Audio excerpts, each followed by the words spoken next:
Ah oui, merci Victoria. Donc la première question, c'est comment on passe de la classe de médecine au dessin, Donc, comment on passe de la médecine au dessin, au dessin? sortir d'une case finalement pour aller dans une autre. C'est ça, exactement.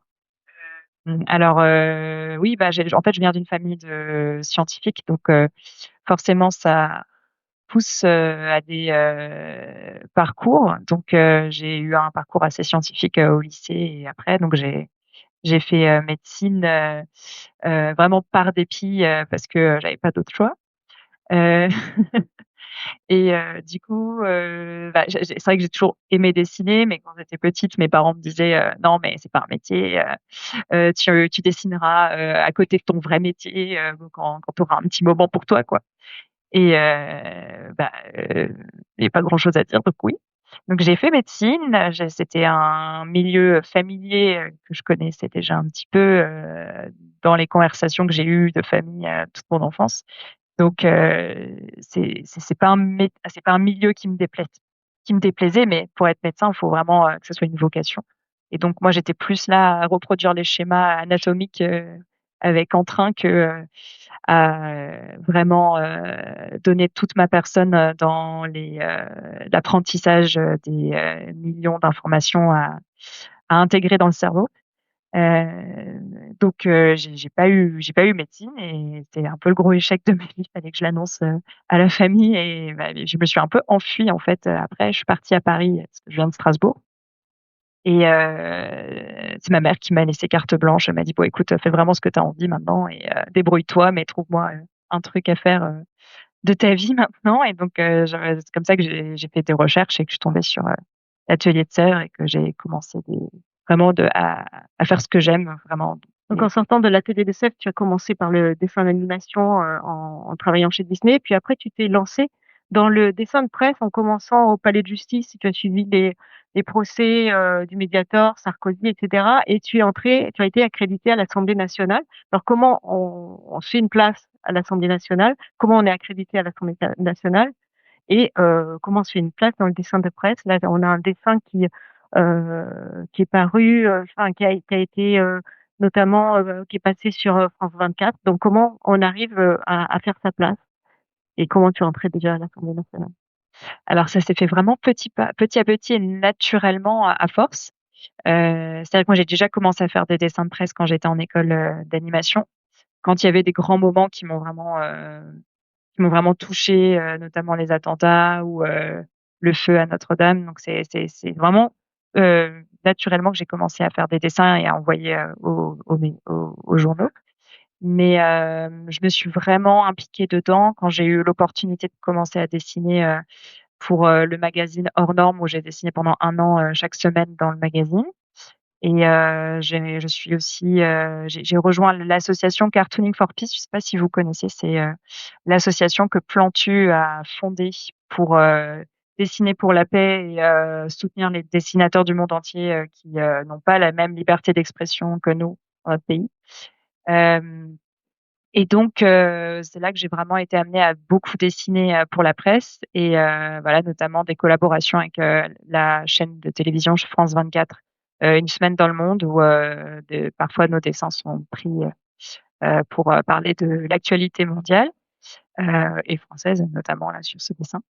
Et comment j'ai rejoint l'Assemblée nationale? Alors c'est vrai que ça c'est mon mari est avocat, donc j'ai commencé à le dessiner, dans sa robe d'avocat quand il plaidait et c'est comme ça que j'ai commencé aussi à faire des dessins de procès et c'est vraiment, complètement par hasard où on a rencontré quelqu'un qui travaillait à l'Assemblée nationale et on lui a demandé: «Bah tiens, ça serait intéressant de dessiner là-bas» et c'était vraiment beaucoup de chance parce qu'à ce moment-là, la présidente de l'Assemblée nationale ouvrait beaucoup plus les portes, de l'Assemblée aux citoyens et notamment aux artistes et elle a créé un pass, à ce moment-là, pour les artistes, pour venir croquer les questions au gouvernement, complètement librement et un peu comme quand ils voulaient, quoi.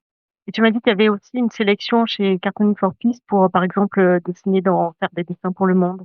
Oui, alors j'ai commencé à dessiner pour eux, pendant 1 an, je dirais et au bout d'un moment, j'ai postulé pour, faire partie effectivement de la sélection qui dessinait pour le monde.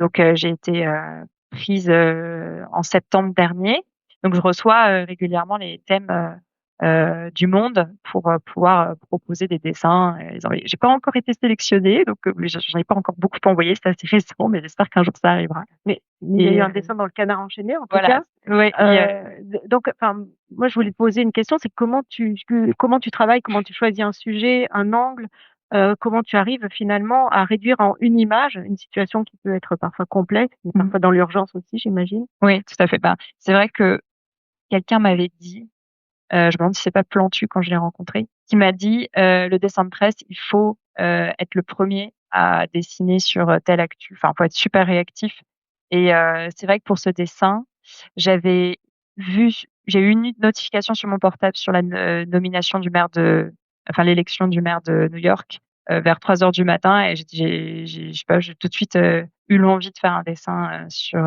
ça. J'avais été très personnellement, affectée, la dernière élection, présidentielle. Je croyais beaucoup en Kamala Harris.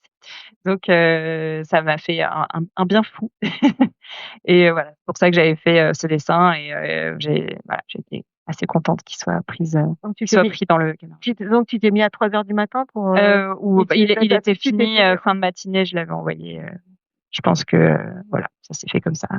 D'accord. Et là, tu travailles aussi, donc ça, ce sont les questions au gouvernement.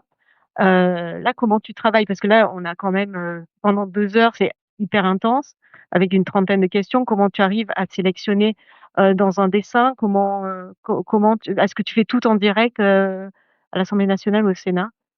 Alors oui, je fais en direct, c'est-à-dire que j'assiste à toute la séance de 2 heures avec toutes les questions et cetera et dès qu'une question me paraît, vraiment, à retenir, parce qu'il y en a beaucoup, enfin il y en a beaucoup trop, je j'ai pas le temps de tout dessiner, donc je suis obligée de sélectionner et bon parfois, c'est des mauvaises sélections, parfois il y en a qui sont, mais ça se fait vraiment, spontanément en fait et en fait le but c'est vraiment d'expliquer en un coup d'œil, en un dessin, le résumé, des 2 heures de questions au gouvernement. Et là, l'équilibre entre les mots et le dessin est quand même un peu différent sur cet exercice-là? Ah bah, oui, c'est vrai. Bah, en fait, déjà, je commence par le dessin. La question, souvent, elle est longue, les phrases sont longues. Il y a jamais beaucoup de phrases très impactantes, donc il faut que j'arrive à sélectionner avec le cerveau et en même temps, il faut que j'arrive à dessiner. Donc c'est, assez prenant, mais même parfois, j'ai même pas eu le temps de tout écrire, donc je me repasse une question au gouvernement en replay, le plus vite possible pour, récupérer des mots que j'ai pas eu le temps d'écrire. Et voilà, pour moi, c'était important d'avoir vraiment les vraies phrases qu'ils ont dit, de pas hein, d'avoir des vraies informations et pas, écrire n'importe quoi. Mmh. Donc il est pas complètement fini pendant la séance, tu le Oui, retravailles après? je fignole, après, mais vraiment, j'essaie de pas passer trop de Vérification. temps et pour que ça soit le plus spontané possible et que ça sorte le plus vite possible. Et puis il y a, je sais pas comment tu travailles, avec les médias. Est-ce que, c'est une commande où, vous discutez au niveau de l'idée, au niveau de l'esquisse, ou est-ce que tu livres le dessin terminé?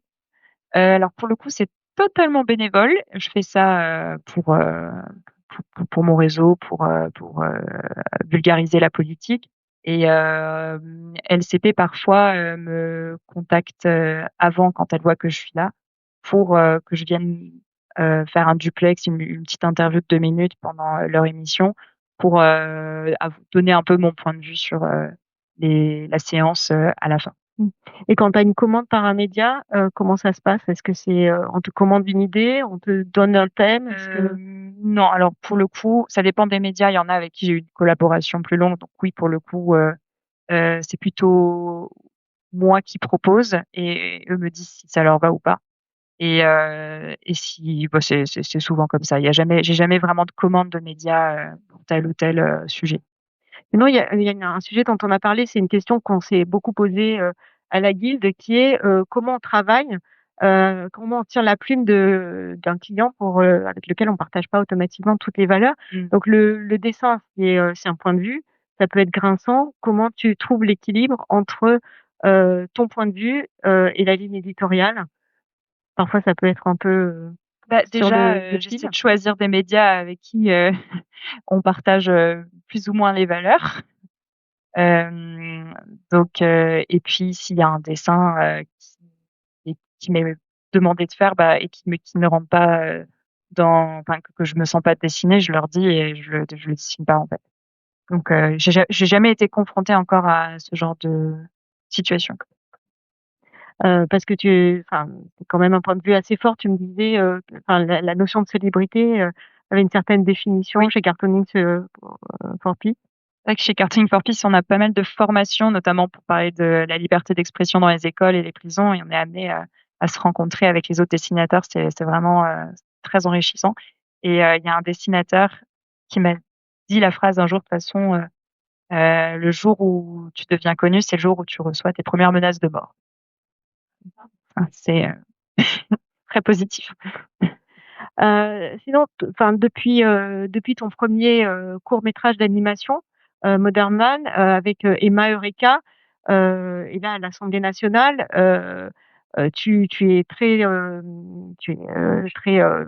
intéressée par le sujet de la place, des femmes dans la société, et c'est quelque chose que tu mets en valeur. Est-ce que c'est aussi ça que tu allais chercher dans le champ politique en allant à l'Assemblée nationale? Est-ce que c'est cette question de la place des femmes?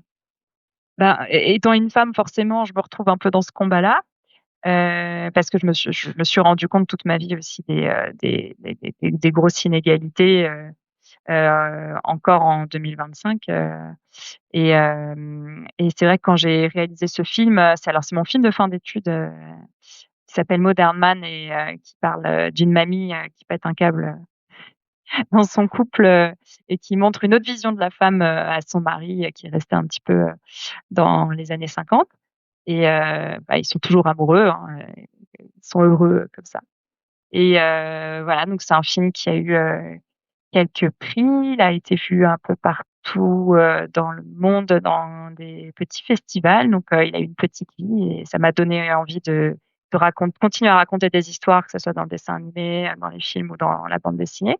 Mais c'est marrant parce que j'ai revu, mon un de mes professeurs, à l'époque, qui m'a dit: «C'est marrant, toi, je me souviens, pour ton film de fin d'études, au début, tu es venu me voir, tu m'as dit que tu voulais faire un Mamma Mia, revisité, et j'étais sûre, Victoria et tout, et en fait, tu as fini par faire un film politique», donc c'était très marrant, enfin, finalement, on se retrouve je me rends compte que le dessin, j'ai envie de l'utiliser pour parler, de choses qui me que je considère comme importantes, et de donner une vision, personnelle des choses, et ça peut être un outil, très fort, et qui peut dire beaucoup de choses, en fait. Même si ça dure que 3 minutes et que ça m'a pris 9 fois, voilà. Et est-ce que à l'Assemblée nationale ou au Sénat, tu as ressenti cette polarisation dont parlait Xavier, tout à l'heure, entre les hommes et les femmes? Enfin, je pense à la dernière intervention de Yaël Braun-Pivet, qui a défendu Sandrine Rousseau face Mmh. aux propos sexistes d'un député. Bah, Il y on le avait voit, on le voit encore qu'il y a des députés qui mettent les 2 pieds dans le plat encore en 2025, voilà, et je pense pas qu'il recommencera, vu, la réaction d'Yaël Braun-Pivet, mais non, non, non, c'est sûr, bah, je suis amenée à rencontrer des personnes très inspirantes, dans ce cadre-là, et qui sont, toujours et encore, soumises à ce genre d'attaques sexistes, et vraiment quotidiennement, donc voilà, j'essaye, de leur donner la parole, dans quelques certains projets D'accord. personnels qui vont, j'espère, sortir bientôt. D'accord. Je crois que tu travailles sur des projets de BD, dont on va suivre, la suite. Je ne sais pas si on a encore un peu de temps pour des questions ou,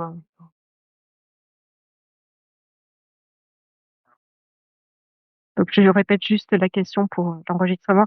Donc le processus d'écriture, le lien entre le dessin et l'écriture. Comment Ben, tu travailles? c'est-à-dire que depuis le début de mes études, et même avant, quand j'étais petite, je dessinais et j'écrivais, ça allait ensemble, en fait. Enfin, moi, je voulais faire des BD, déjà petite, genre c'était très moche, mais je passais ma vie à en faire, pendant que j'avais du temps. Je regardais beaucoup les dessins animés aussi, hein, faut pas croire, mais c'était aussi une source, d'inspiration, forcément. Enfin, ça m'a mais non, non, je pense que l'écriture, elle a toujours, fait partie de mon processus de créativité.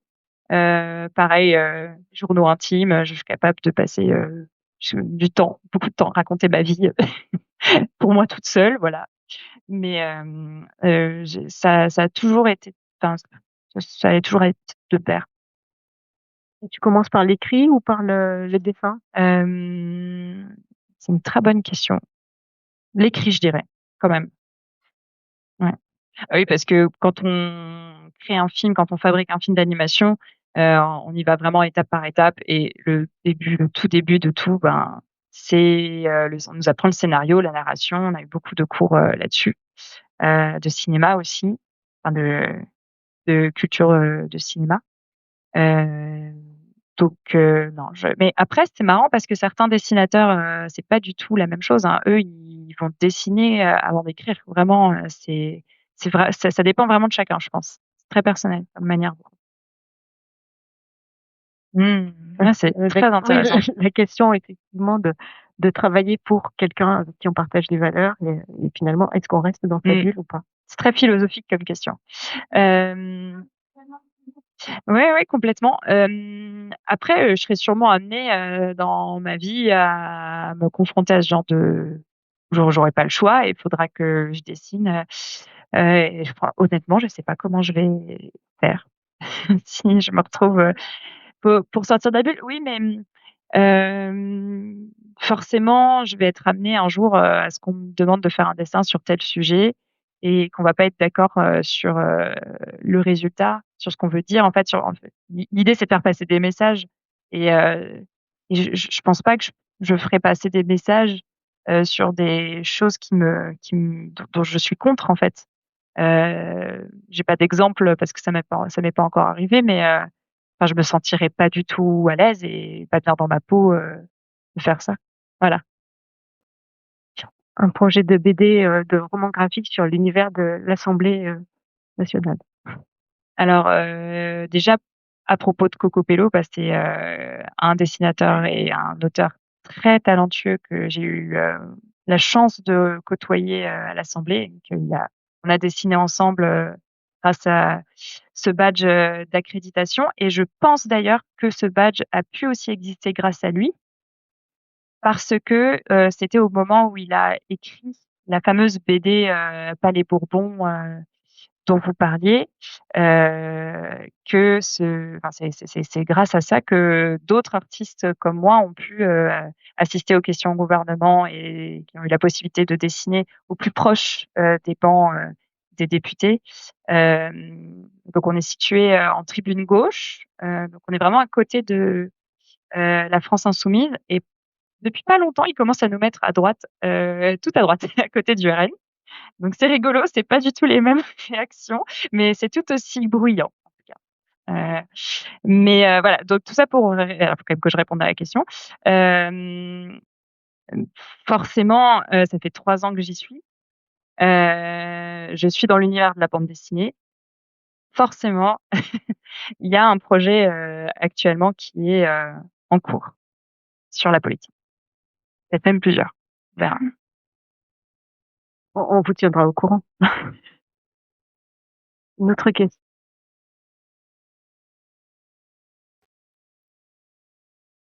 Mais c'est tout à fait ça.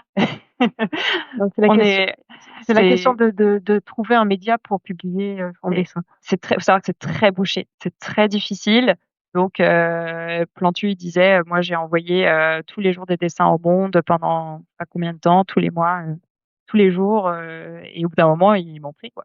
Donc voilà, je pense que c'est que du forcing, du harcèlement qui fonctionne dans ce milieu-là.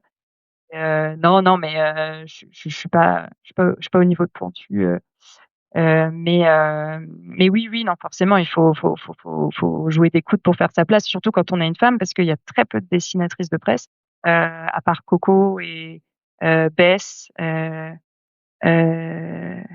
et encore quelques autres. Je pense qu'on fait vite le tour, en fait. Ouais, il faut d'autant plus, je montrer qu'on existe. Voilà. Dans la sélection Cartooning for Kids justement, bah, pour Le Monde, c'est, envoyer chaque jour, enfin si on le souhaite, envoyer chaque jour un dessin pour répondre au thème du monde et jusqu'à ce Voilà, qu'ils sélectionnent. jusqu'à que ça marche, exactement. Faut le vouloir. Mmh.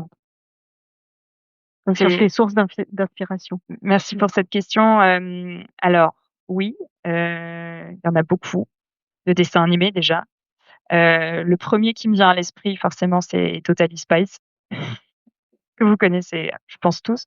Ça m'a beaucoup inspirée et ça m'a beaucoup amenée à faire mes propres des bandes dessinées, de copies de Totally Spies. Alors c'était des Sensi Spies, je crois. Elles étaient 5 et elles avaient tout un sens super développé. C'était super héroïque, voilà. Si ça peut intéresser un jour un éditeur, j'étais très petite et c'était très moche, mais je peux retrouver les dessins s'il y a des intéressés. Non, non, mais forcément, c'est ce qui m'a beaucoup enfin, c'est les dessins animés comme ça qui m'ont beaucoup, inspirée et en termes de BD, bah, c'était beaucoup les classiques à l'époque. C'est donc, les Tintins, les Astérix, je vais pas parler de j'ai pas beaucoup lu des mangas, par exemple, ce genre de choses. C'est pas trop mon univers. Peut-être qu'un jour ça sera, j'en sais rien, mais non, c'était surtout les dessins animés qui passaient sur Canal J à l'époque et Titeuf, les bandes dessinées, classiques.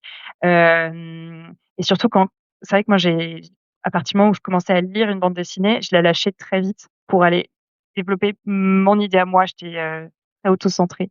Donc j'ai non, enfin, moi je voulais vraiment dessiner, écrire mes histoires, donc c'était, j'ai voilà, on a vite fait le tour. Plus contemporain, bah, pour être très honnête, c'est vraiment quand je me suis retrouvée, à l'atelier de Sèvres que j'ai fait toute ma culture, bande dessinée, film d'animation, film, de cinéma, que j'ai vraiment commencé à développer ma culture, dans les livres et les bandes dessinées. Plus contemporain, bah, forcément moi je suis, très Christophe Blain, Le Monde sans fin, le Quai d'Orsay, bah, forcément puisque c'est très politique. Mathieu Sapin, bah, Coco Pello aussi, hem, Catherine Meurice, j'aime beaucoup. Hem, parce que, Coco évidemment, hem, pas vraiment, pas trop mon univers. Et alors que j'étais très Totally Spies, hein, c'est très bizarre, hein, mais non, si les comics de mon époque, Spider-Man, et Superman, mais ça va pas beaucoup plus loin, j'avoue. OK. Encore à citer sur, Totally Spies et Girl Power, en fait. Ça me va très bien. Très bien. Merci beaucoup. Merci beaucoup Valérie. Merci à tous.